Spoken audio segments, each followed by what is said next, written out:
Hi friend, দেখো আজকে আমাদের বাসায় একটা চড়ুই পাখি উড়ে এসেছে। আমার মামুনির বাবা সেটাকে ধরেছে। মামুনি চাচ্ছে এটা রাখতে, কিন্তু আমাদের খাঁচা নাই, তাই রাখতে পারতেছি না। মামুনি তো ভীষণ কষ্ট পাচ্ছে। সে জল এনেছে, চড়ুই পাখিকে খাওয়াবে।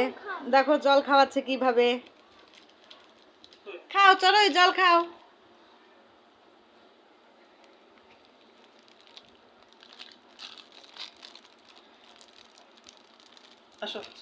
আমাদের খাঁচা থাকলে আমরা রাখতে পারতাম, বাট আমাদের খাঁচা নাই। আরেকটু দেখাও, আরেকটু দেখাও।